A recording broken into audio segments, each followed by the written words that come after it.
Hello everyone, कैसे हैं सभी आप। आई होप सब अच्छे हैं, अच्छा कर रहे हैं। तो चलिए स्टार्ट करते हैं आज की क्लास। आज हम एक छोटा टॉपिक डिस्कस करने वाले हैं। आज के टॉपिक का नाम है ABC model of flower development.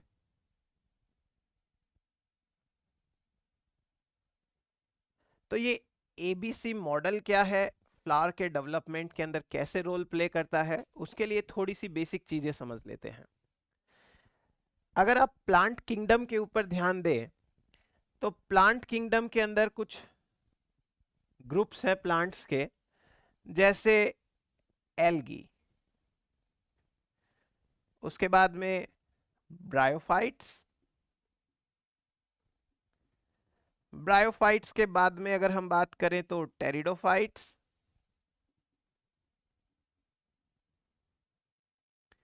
Pteridophytes के बाद में बात करें तो जिम्नोस्पर्म्स,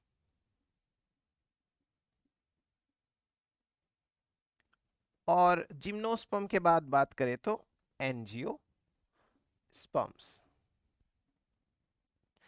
अब ये जो इतने सारे प्लांट्स के ग्रुप हैं, इन सारे के सारे प्लांट्स के ग्रुप में यहां से लेकर यहां तक की बात करें, यानी कि हम बात करें एल्गी से लेकर के जिम्नोस्पर्म्स तक की, तो इन सब के अंदर फ्लावर एब्सेंट होते हैं।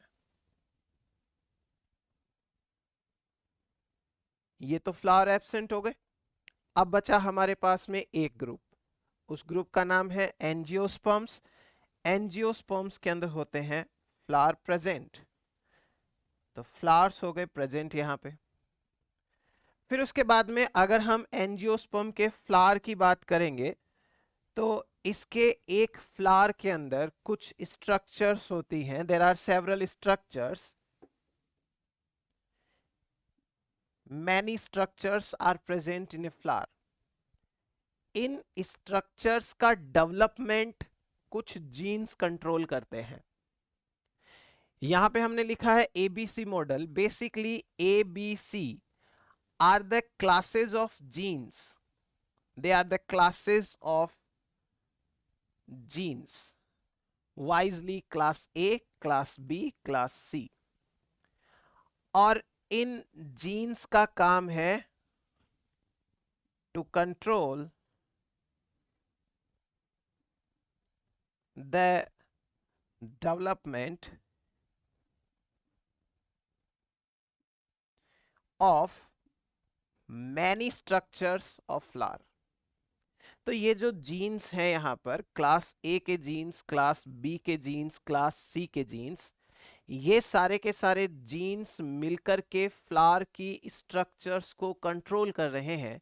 इसे हम कहते हैं एबीसी मॉडल। तो बेसिकली एबीसी मॉडल क्या है, कुछ जीन्स हैं जो मिलकर के एंजियोस्पर्म्स के अंदर फ्लावर के डेवलपमेंट को कंट्रोल करेंगे। सो ऐसे जीन्स के ग्रुप को हम कह रहे हैं एबीसी मॉडल। अब ये एबीसी मॉडल काम कैसे करता है उसको समझने से पहले हमें एक बार फ्लावर के स्ट्रक्चर्स समझने पड़ेंगे। और जो फ्लावर के स्ट्रक्चर्स हैं, अगर ये समझ में आएंगे तो हम थोड़ा कोरिलेट कर सकते हैं कि किस तरीके से फ्लावर का डेवलपमेंट पॉसिबल है। तो चलिए बात कर लेते हैं उन स्ट्रक्चर्स के बारे में भी। अगर हम फ्लावर की स्ट्रक्चर को देखें तो एक टिपिकल फ्लावर की स्ट्रक्चर के अंदर कुछ पार्ट्स होते हैं।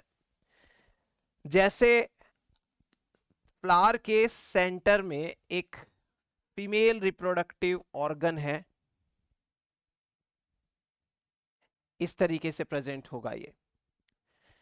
फीमेल रिप्रोडक्टिव ऑर्गन्स के पास ही मेल रिप्रोडक्टिव ऑर्गन्स हैं, वो भी लगे हुए रहते हैं। ये मेल रिप्रोडक्टिव ऑर्गन्स हैं। इन मेल रिप्रोडक्टिव ऑर्गन्स के बाद इंपॉर्टेंट स्ट्रक्चर्स होती हैं, कुछ कलरफुल स्ट्रक्चर्स होती हैं। ये हैं कोरोला, जो कलरफुल स्ट्रक्चर्स हैं जिसकी वजह से एक फ्लावर अट्रैक्टिव दिखता है, वो कोरोला है। और इसके बाद सबसे बाहर की तरफ एक और स्ट्रक्चर है, इंपॉर्टेंट पार्ट है, इसे कहते हैं कैलिक्स। तो देखिए बेसिकली एक फ्लावर की बात करें तो इस फ्लावर के अंदर ये स्ट्रक्चर्स होंगी। अब इन स्ट्रक्चर्स के बारे में देखेंगे। इस एक स्ट्रक्चर को कहते हैं सेपल, और ये जो सेपल है कलेक्टिवली इसे कहते हैं कैलिक्स, और ये कैलिक्स को हम कहते हैं फर्स्ट ऑरल। तो फ्लावर का फर्स्ट ऑरल है कैलिक्स। कैलिक्स के अंदर बहुत सारे सेपल्स होते हैं, basically sepal is the unit of calyx. अब कितने सेपल्स होंगे वो डिपेंड करेगा एक प्लांट की स्पीसीज के ऊपर। हो सकता है 4 सेपल हो सकता है 5 सेपल हो, तो it depends upon the species of plant. Sepal के बाद में second important structure is that जो कलरफुल है, better known as petal. Petal is the unit of corolla, और इसे कहते हैं सेकंड ऑरल। ये सेकंड ऑरल रहेगा, petal Corolla. Number again depends upon the species of plant. फिर इसके बाद में हमें अंदर की तरफ एक स्ट्रक्चर दिखाई दे रही है। इस कंप्लीट स्ट्रक्चर का नाम है स्टेमन। स्टेमन is the male reproductive part, male sex organ. और इस मेल सेक्स ऑर्गन की एक यूनिट का नाम स्टेमन है। ऐसे जितने भी स्टेमन इस फ्लावर के अंदर होंगे उन सबको मिलाकर के हम कहेंगे androecium. Androecium is the third whorl, ये थर्ड ऑरल रहेगा। एंड्रोशियम है वो थर्ड ऑरल रहेगा। फिर इसके बाद में बच जाता है फीमेल सेक्स ऑर्गन, और फीमेल सेक्स ऑर्गन एक थोड़ा टिपिकल स्ट्रक्चर है। इसके कुछ पार्ट्स हैं, जैसे ये सबसे पहले वाला पार्ट है, इसे कहते हैं स्टिग्मा। एक लंबा सा ट्यूबुलर पार्ट भी है, इसे कहते हैं स्टाइल। और नीचे जो स्वोलन पार्ट है इसे कहते हैं ओवरी। स्टिग्मा, स्टाइल, ओवरी, ये तीनों पार्ट्स को मिलाकर कलेक्टिवली आप कह सकते हो carpel. Carpel is basically the unit of female sex organ, और इसे गाइनोशियम भी कहते हैं। तो ये हो गया हमारे पास में एक टिपिकल फ्लावर के 4 इंपॉर्टेंट ऑरल्स। थर्ड ऑरल रहेगा, और ये कार्पल वाला है वो फोर्थ ऑरल रहेगा। तो कहने का मतलब ये है कि अब हमें एक फ्लावर के अंदर ये जो 4 स्ट्रक्चर्स हैं, बाहर से अंदर की तरफ आएंगे तो it is calyx, corolla, androecium, gynoecium, और you can better say sepal, petal, stamen and carpel. इनका डेवलपमेंट कुछ जीन्स कंट्रोल करते हैं, और उन जीन्स को हम कहते हैं एबीसी मॉडल। तो अब हमें वो जीन्स देख लेने हैं, कौन कौन से जीन्स हैं और वो क्या क्या स्ट्रक्चर्स कंट्रोल करते हैं, कैसे कंट्रोल करते हैं, थोड़ा सा देखेंगे हम। अगर हम जीन्स के बारे में बात करें, सो बेसिकली जीन की क्लास इंपॉर्टेंट है।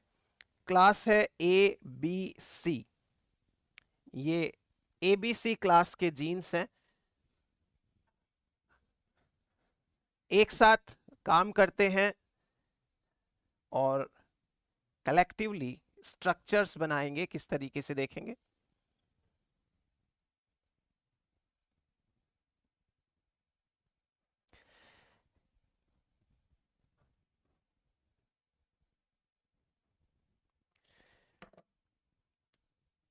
Class A,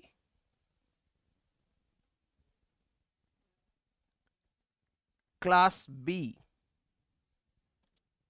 and class C, 3 classes रहेंगी, class A, class B, class C. Class A के अंदर 2 जीन आएंगे, मतलब 2 जीन्स की एक क्लास है। क्लास बी है वो भी 2 जीन्स की है, और क्लास सी है वो 1 जीन की है। एक बात तो ये हो गई, क्लास ए के अंदर 2 जीन होते हैं, क्लास बी के अंदर भी 2 जीन होते हैं, क्लास सी के अंदर 1 जीन होता है। अगर हम इस क्लास के जीन्स की बात करें तो क्लास ए के जो दो जीन है इनका नाम है एपिटाला 1 एंड एपिटाला 2।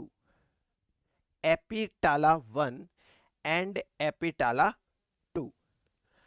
अगर हम क्लास बी के जीन को देखें तो इसका नाम रहेगा एपिटाला 3 एंड पिस्टिलाटा। PI stands for पिस्टिलाटा। ये है एपिटाला 3। क्लास सी के जीन्स की बात करें तो इसका नाम है एगेमस, AG।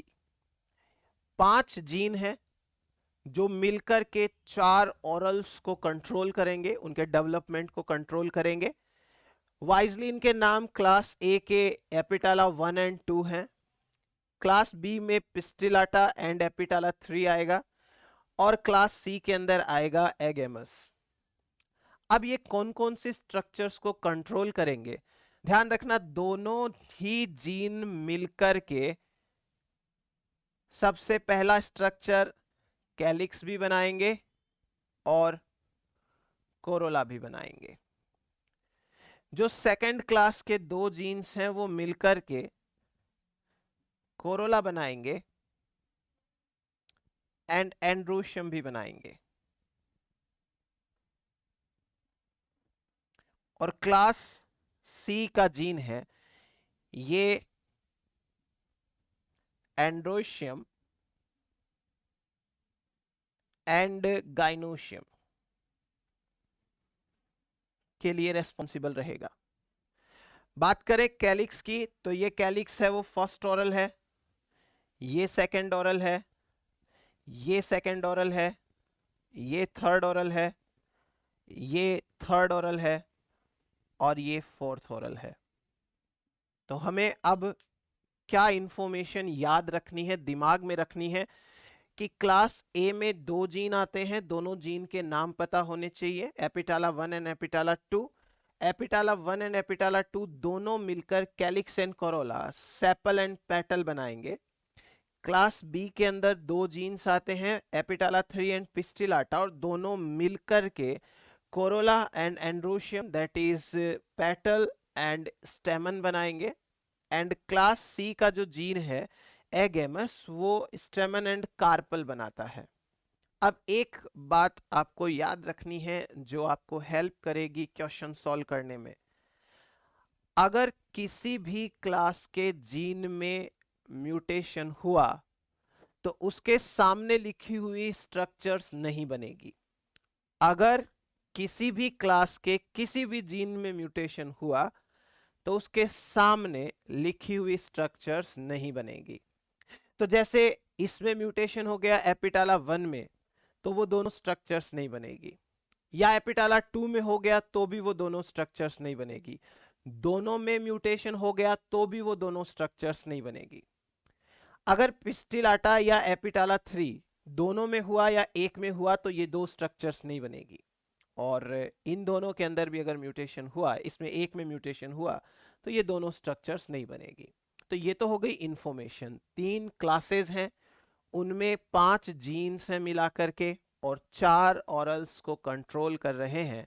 ये हुआ बेसिक हमारा इंफॉर्मेटिव पार्ट। अब हम बात करेंगे, डिस्कस करेंगे कि क्वेश्चन कहाँ कहाँ से आते हैं, क्वेश्चन जहां से पूछे जा सकते हैं उस पार्ट के ऊपर आ जाते हैं। इस टॉपिक के रिगार्डिंग जो सवाल पूछे जाते हैं एग्जाम के अंदर वो ये है कि आपको म्यूटेशन दिए जाएंगे, कहा जाएगा कि पर्टिकुलर इस क्लास के जीन में म्यूटेशन हुआ है और बताइए कि अब फ्लावर के अंदर क्या स्ट्रक्चर्स बनेंगी, कैसे हमें डील करना है, एक बार डिस्कस करते हैं। सबसे पहले मैं एक कंडीशन ले रहा हूं, कंडीशन 1, और इस कंडीशन 1 के अकॉर्डिंग सारे के सारे जीन्स नॉर्मल हैं, एक बार म्यूटेशन नहीं कराते हैं, ऑल जीन्स आर नॉर्मल। सारे जीन्स अगर नॉर्मल हैं तो देखिए क्या होगा, उस फ्लावर के अंदर किस तरीके से डेवलपमेंट होगा। अगर सारे जीन नॉर्मल हैं तो बेसिक सी बात है कि सारे स्ट्रक्चर्स बनेंगे। सारे स्ट्रक्चर्स कौन कौन से हैं, आपको क्या करना है, स्ट्रक्चर्स बनाने के लिए एक बॉक्स बनाना है ऐसे, ये बनाया एक बॉक्स। फिर इस बॉक्स को 4 पार्ट में डिवाइड करना है, 1 2 3 4, चारों पार्ट में डिवाइड हो गया। उसके बाद में लेफ्ट साइड से राइट साइड की तरफ जब आप इस बॉक्स के अंदर देखेंगे तो 4 पार्ट्स हैं, और चारों पार्ट में आपको वो 4 स्ट्रक्चर्स के नाम लिखने हैं जो फ्लावर में बनती है। आउटसाइड टू इनसाइड आपको चलना है। आउटसाइड में एक स्ट्रक्चर बनती है जिसे कहते हैं सेपल, तो यहां सेपल लिख देंगे आप। उसके बाद में जो स्ट्रक्चर बनती है पेटल, उसे यहां पेटल लिख देंगे। और इसके बाद यहां पर स्टेमन बनता है, यहां स्टेमन लिख देंगे। और सबसे लास्ट में कार्पल बनते हैं, यहां कार्पल लिख देंगे। ऐसा फ्लावर जिसके अंदर सारे जीन्स नॉर्मल हैं, उनमें सारी स्ट्रक्चर्स बन जाएगी इस तरीके से। तो इस फ्लावर का मोर्फोलॉजी या फिनोटाइप क्या हुआ, सारे स्ट्रक्चर्स बनेंगे। थोड़ी सी बॉटनी की बात है, बता देता हूं अगर आपको। सेपल को रिप्रेजेंट करने के लिए ऐसा एक साइन यूज करते हैं। ये साइन है बॉटनी के अंदर टेक्सोनॉमिकल डायग्राम्स बनाने का, तो इस तरीके से यूज किया जाता है। अगर आपको पेटल रिप्रेजेंट करने हैं तो पेटल को रिप्रेजेंट करने के लिए ऐसा साइन इस्तेमाल किया जाता है, इस तरीके का। अगर आपको स्टेमन रिप्रेजेंट करने हैं तो स्टेमन के रिप्रेजेंट करने के लिए आपको कई सारे साइन होते हैं, एक हम जनरल बात कर लेते हैं, ऐसा कुछ साइन होता है। और कार्पल्स को रिप्रेजेंट करना है अगर, तो कार्पल्स को रिप्रेजेंट करने के भी कई सारे साइन होते हैं। हम एक बेसिक से साइन की बात कर लेते हैं, ऐसा कुछ साइन होगा। ऐसा एक फ्लावर जिसके अंदर सारे के सारे जीन नॉर्मल हैं, तो सारे के सारे स्ट्रक्चर्स बनेंगे। अब ये जो एबीसी मॉडल की सबसे पहले डिस्कवरी हुई थी, या यूं कहें कि सबसे पहले स्टडी हुई थी, तो वो सबसे पहली स्टडी की गई थी एराबिडोप्सिस के अंदर। एक प्लांट रहेगा जिसका नाम है एराबिडोप्सिस। एराबिडोप्सिस प्लांट है वो ब्रेसिकेसी फैमिली का या क्रूसीफेरी फैमिली का मेंबर है। और इस फ्लावर के अंदर खास बात यह है कि 4 सेपल होते हैं, 4 पेटल होते हैं, 4 जो है वो आपको स्टेमन दिखेंगे और एक दिखेगी कार्पल। तो आपको क्या करना है, सबसे अंदर कार्पल को रखना है। एक कार्पल है, वो एक कार्पल ऐसी हो जाएगी। 4 आपको स्टेमन रखने हैं, तो 4 के 4 स्टेमन आप इस तरीके से रख देंगे। 4 आपको पेटल्स रखने हैं, तो आप 4 पेटल्स हैं वो कुछ इस तरीके से रख देंगे, ऐसे। ये 4 पेटल रख दिए। और फिर 4 सेपल रखने हैं आपको, तो चारों सेपल को कुछ इस तरीके से रख देंगे। मैं एग्जैक्ट आपको टेक्सोनॉमिकल डायग्राम नहीं बता रहा, सो चीज समझिएगा। ये एक फ्लावर का डायग्राम हो गया, टेक्सोनोमिक पॉइंट ऑफ व्यू से इस तरीके से स्ट्रक्चर्स बन जाते हैं। अब ये तो बात तब की थी जब सारे के सारे जीन्स हैं वो नॉर्मल थे। अब हम बात करते हैं कुछ म्यूटेशंस की। अगर फ्लावर के अंदर म्यूटेशन हो जाता है, फ्लावर के जीन में म्यूटेशन हो जाता है, तो क्या होता है और आपको फिनोटाइप्स कैसे निकालने हैं, बहुत इजी है, बहुत ट्रिकी है, एकदम से समझ में आ जाएगा आपको। तो पहले हम शुरुआत करते हैं क्लास ए के जीन में म्यूटेशंस के साथ में। अगर क्लास ए के जीन में म्यूटेशन है, यानी कि ये क्लास में म्यूटेशन हो गया, म्यूटेशन चाहे एपिटाला 1 में हुआ हो या फिर एपिटाला 2 में हुआ हो या फिर दोनों में हुआ हो, एपिटाला 1 में हो, एपिटाला 2 में हो या दोनों में हो, कोई फर्क नहीं पड़ता, सेम फिनोटाइप आएगा। करना क्या है, आपको बनाना है वही बॉक्स और उस बॉक्स को 4 पार्ट में डिवाइड करना है, एक बात। दूसरी बात, इस बॉक्स के अंदर वही लिखना है sepal, petal, stamen, carpel, sepal, petal, stamen, carpel. और अब थोड़ा रिकॉल करिए कि अगर क्लास 1 में म्यूटेशन हो जाए तो क्या स्ट्रक्चर्स नहीं बनेगी। हमने लिखा था कि क्लास 1 में जब म्यूटेशन, क्लास 1 है, it is responsible for the formation of calyx and Corolla. तो ना तो सेपल बनेंगे ना पेटल बनेंगे, इन दोनों के ऊपर क्रॉस लगा दीजिए, क्योंकि ये दो तो नहीं बनेगी स्ट्रक्चर्स, ये दो स्ट्रक्चर्स बन जाएगी। अब आपको क्या करना है, आपको इन दो स्ट्रक्चर्स की जगह जो नहीं बन रही है, इनकी जगह ये दो स्ट्रक्चर्स बनवानी है जो नॉर्मल है। लेकिन कौन किसकी जगह बनेगा, इसको एक ट्रिक से समझते हैं। आप सबसे पहले सेपल को देखिए। सेपल के एक साइड में तो कुछ नहीं लिखा हुआ है, इधर तो कुछ भी नहीं है। सेपल के दूसरी साइड में पेटल लिखा है और पेटल के ऊपर हमने क्रॉस लगा दिया, ये खुद नहीं बन रहा है। तो सेपल की जगह कौन बनेगा ये हम बाद में डिसाइड करेंगे। एक बार पेटल पे आते हैं। पेटल को ध्यान से देखिए। पेटल के एक तरफ हमने सेपल लिखा है और सेपल के तो खुद पे क्रॉस लगा हुआ है, तो ये स्ट्रक्चर तो बन नहीं सकती। लेकिन पेटल के दूसरी तरफ स्टेमन लिखा हुआ है और स्टेमन बिल्कुल नॉर्मल है, तो क्या होगा, इस की पोजीशन इसके सबसे पास वाला नॉर्मल स्ट्रक्चर ले लेगा। तो पेटल की जगह क्या आ जाएगा, पेटल की जगह स्टेमन आ जाएगा। जो एबनॉर्मल स्ट्रक्चर है उस एबनॉर्मल स्ट्रक्चर की जगह पे सबसे नजदीक वाला नॉर्मल स्ट्रक्चर ले लेगा। तो इसके तो सबसे नजदीक ना तो इधर कोई नॉर्मल है ना इधर कोई नॉर्मल है, इसको एक बार छोड़ देते हैं। पेटल्स के सबसे नजदीक नॉर्मल स्ट्रक्चर स्टेमन है, इसलिए स्टेमन इसकी जगह ले लेगा। फिर इस 4 के बॉक्स में बचा हुआ नॉर्मल इस बचे हुए एबनॉर्मल की जगह ले लेगा। तो अब आप रीड करिए, सेपल की जगह कार्पल बनेगा, पेटल की जगह स्टेमन बनेगा, उसके बाद स्टेमन अपना नॉर्मल बनेगा और सबसे लास्ट में कार्पल अपना नॉर्मल बनेगा। ये हो गया उस प्लांट के फ्लावर का फिनोटाइप जिसमें क्लास ए में म्यूटेशन था। तो ट्रिक समझ में आई आपको। अब बात करते हैं क्लास बी जीन के अंदर म्यूटेशन है, और तरीका वही है कि या तो एपिटाला 3 में म्यूटेशन है या पिस्टिलाटा में म्यूटेशन है, या दोनों के अंदर, इधर एपिटाला 3 और पिस्टिलाटा और बोथ आर म्यूटेंट। तरीका वही करना है। सबसे पहले एक बॉक्स बनाना है, इस बॉक्स को 4 पार्ट में डिवाइड करेंगे, सेपल पेटल स्टेमन कार्पल लिखेंगे। क्लास बी कंट्रोल करती है सेकंड एंड थर्ड ऑरल को, दोनों पे क्रॉस लगा देंगे। उसके बाद जिस एबनॉर्मल स्ट्रक्चर के सबसे नजदीक नॉर्मल स्ट्रक्चर है वही उस एबनॉर्मल स्ट्रक्चर की जगह ले लेगी।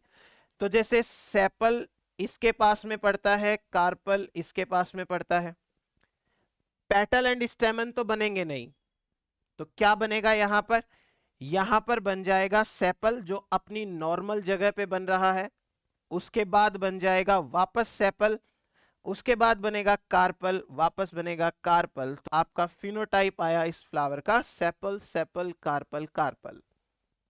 ये तब होगा जब क्लास बी के अंदर म्यूटेशन है।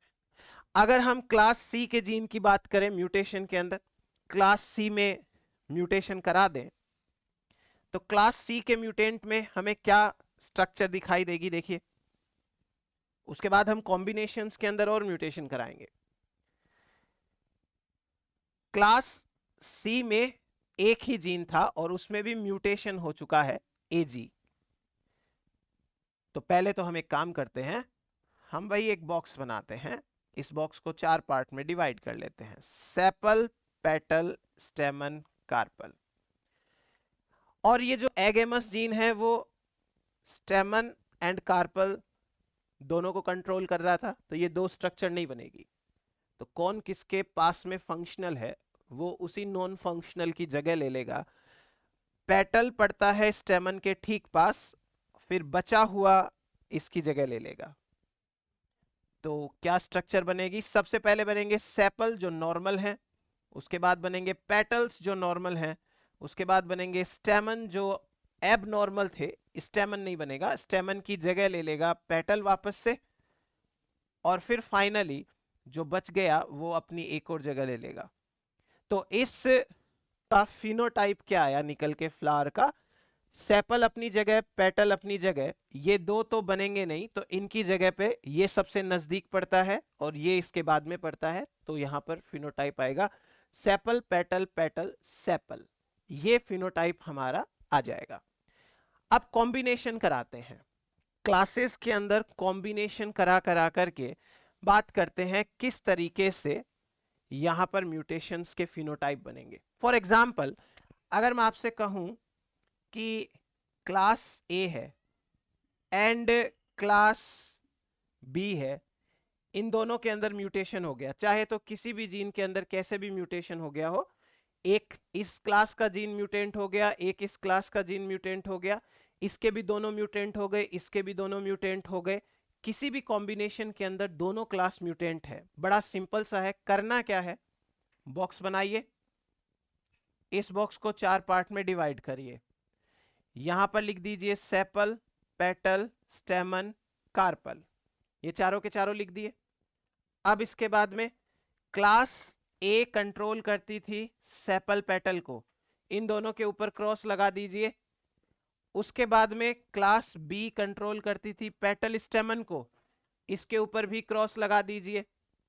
बचा क्या, एक ही तो फंक्शनल स्ट्रक्चर बच रही है, तो ये फंक्शनल स्ट्रक्चर यहां भी जगह लेगी, यहां भी जगह लेगी, यहां भी जगह लेगी, और फाइनली हमें क्या देखने को मिलेगा, फाइनली हमें देखने को मिलेगा carpel carpel carpel and carpel, चारों के चारों जगह पे carpel carpel carpel carpel.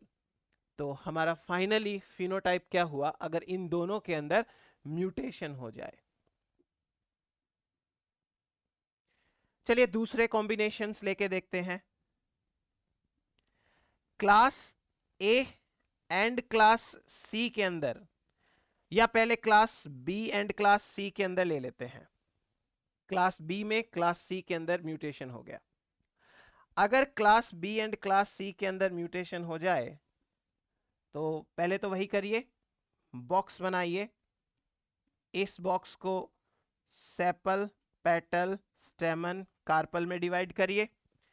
Class A क्या कंट्रोल करती थी, उनके ऊपर क्रॉस लगा दीजिए, class A control, sorry class B पढ़ रहे हैं हम, क्लास बी कंट्रोल कर रही है सेकेंड एंड थर्ड ओरल को, तो सेकेंड एंड थर्ड ओरल है, इन पे लग जाएगा। क्लास सी कंट्रोल कर रही है थर्ड एंड फोर्थ ओरल को, तो इन पे लग जाएगा क्रॉस। फिर बचा हुआ एक ही तो स्ट्रक्चर है, यही स्ट्रक्चर सबकी जगह ले लेगा, तो सेपल सेपल सेपल सेपल। ये हो गया फिनोटाइप जब क्लास बी एंड सी के अंदर, क्लास बी एंड सी के अंदर म्यूटेशन हो जाए एक साथ। देन इसके बाद एक लास्ट कॉम्बिनेशन और लेके देखते हैं। अगर म्यूटेशन क्लास ए एंड सी में हो जाए, क्लास ए एंड सी के अंदर हो जाए म्यूटेशन, तो class A which is responsible for sepal petal और class C is responsible for stamen carpel, class A इन दो को कंट्रोल करती है, क्लास सी इन दो को कंट्रोल करती है, तो कोई भी स्ट्रक्चर बनेगी नहीं। यहां पर फ्लावर की जगह लीफ लाइक स्ट्रक्चर्स बनेगी, green leaf like structure, green leaf like structures instead of flower.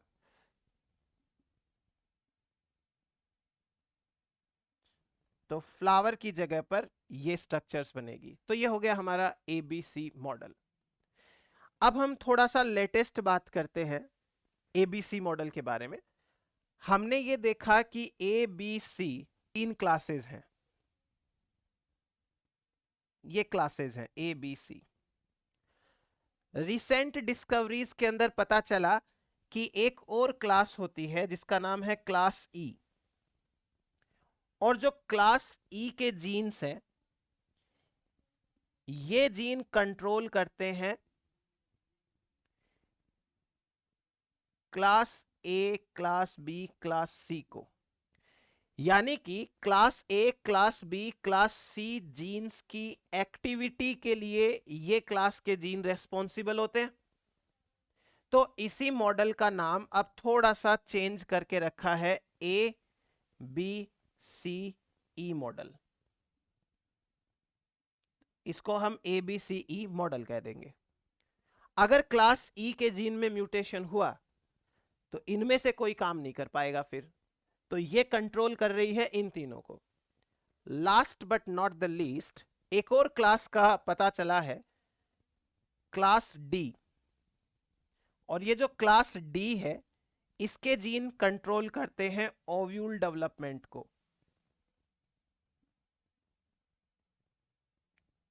Ovule development को कंट्रोल करने का काम है क्लास डी का।